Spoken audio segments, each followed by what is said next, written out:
মাননীয় প্রধানমন্ত্রী জনাব তারেক রহমান সাহেবকে ধন্যবাদ জানাই যে উনি আমার উপর আস্থা রেখেছেন। এখন আমার কাজ হবে যে পার্টির চেয়ারম্যানের আস্থা পেয়েছি, এখন জনগণের আস্থা পুরাইতে হবে আমাকে।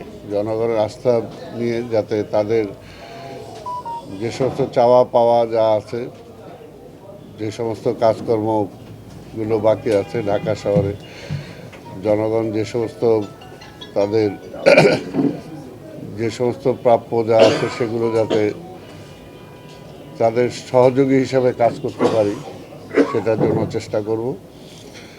আর ঢাকা মহানগরী আপনারা তো জানেন যে ঢাকা মহানগরীতে সমস্যা অনেক, এবং সেই সমস্ত সমস্যাগুলো যদি আমাকে করতে হয়, মোকাবেলা করতে হয়, তাহলে জনগণকে সাথে নিয়েই করতে হবে। এখন এখানে শুধু একা সিটি কর্পোরেশন বা সরকার একার পক্ষে সম্ভব না যদি জনগণের সহযোগিতা না আসে।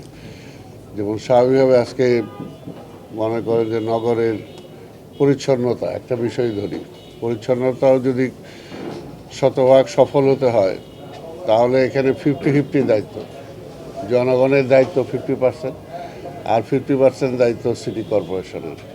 আর জনগণকে সচেতন হতে হবে যে কোন আবর্জনাটা আমি কোথায় ফেলবো, কোথায় ফেলবো না, বা আমার বাড়ির চারপাশ বা আমার ব্যবসায়ী অঙ্গনের চারপাশ আমাকে পরিষ্কার রাখতে হবে, এবং বাকিটা দায়িত্ব সিটি কর্পোরেশন করবে।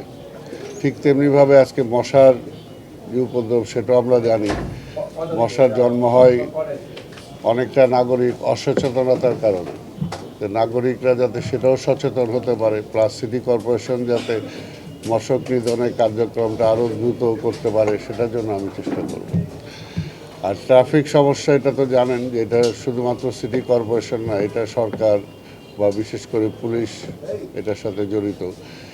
তা আমি চেষ্টা করব যে ওনাদের সাথেও বৈঠক করব, এবং সবাই সম্মিলিতভাবে আমরা কিভাবে এটাকে আরও ঢাকা শহরটাকে বাসযোগ্য করতে পারি সেটার জন্য সবাই মিলে আমরা চেষ্টা করব যাতে ইনশাল্লাহ আমরা সফল হতে পারি, এবং মানুষের